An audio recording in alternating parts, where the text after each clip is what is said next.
All right, let's jump right in. Today, we're talking about something called Wetware. And yeah, it's pretty much exactly what it sounds like, a wild new world where the line between living things and computers is getting seriously blurry. So let's start with a crazy question. What if your laptop? What if it didn't run on silicon chips, but on actual living human brain cells? Cells that could learn, think, and maybe even crave a dopamine hit? I know, it sounds like something straight out of science fiction, right? But this is not a movie script. It's a real field of study called biocomputing. And believe me, it is moving fast. So, computers made of brains. Is that really what's happening? Well, yeah, kinda. Let's get into what that actually means. Okay, so there's this company in Switzerland, they're called Final Spark, and they are right on the cutting edge here. They've actually built a computer platform that runs on living, lab-grown human brain cells to process information. Wild, right? So what are these biological processors actually made of?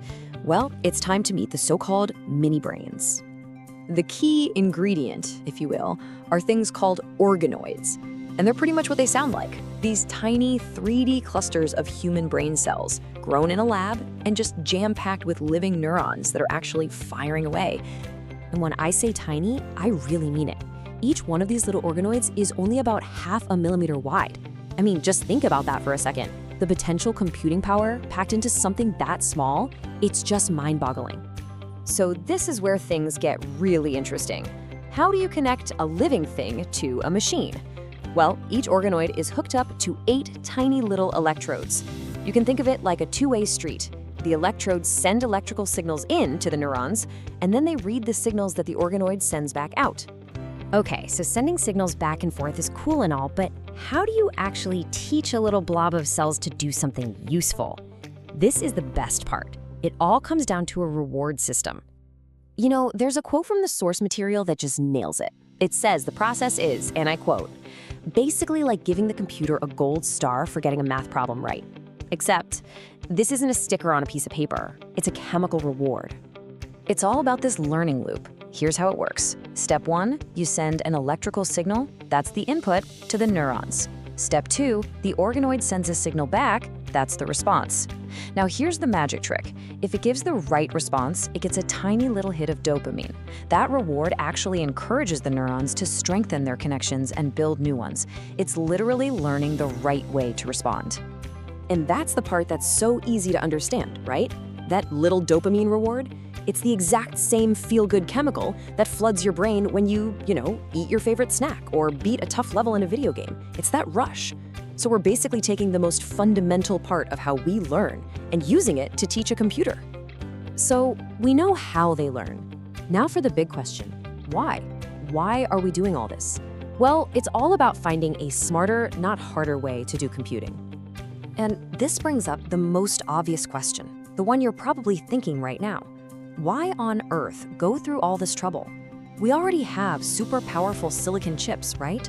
Why are we growing mini brains in a lab? The answer comes down to one simple but huge word: energy. I mean, just think about how much electricity today's massive AI models and supercomputers chew through. It's enormous.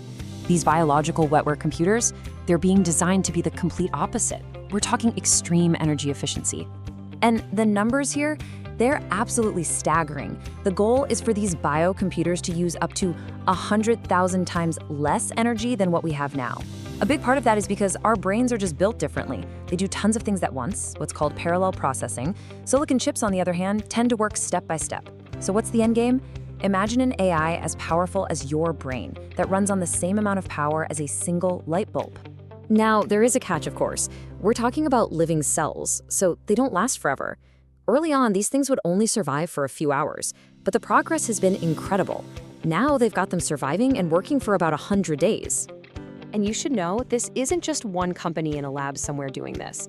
This is part of a much bigger biological revolution that's happening all over the world. I mean, just look at some of these other projects. Over in the UK, you've got scientists looking into fungal computing, using mushroom mycelia to solve math problems. Yeah, mushrooms. In Spain, they're using bacteria to build computers that can monitor and fix lake ecosystems. And in the US, there's tech that can turn brain signals into speech with 97% accuracy. It's happening everywhere, and the applications are all over the map. So as you can imagine, all of this crazy innovation leads to some really big, profound questions, about the future and what it even means to create a computer that can learn and think like a living thing. In fact, some experts are saying that by 2030, our world is going to be this totally seamless blend of living things, digital tech, and physical objects all connected together. This isn't some far-off distant future anymore. It's basically right around the corner. And that really leaves us with one last big question to chew on. As these systems get more and more advanced, more biological, would you trust a computer that actually has a mind of its own? Definitely something to think about. Thanks for tuning in.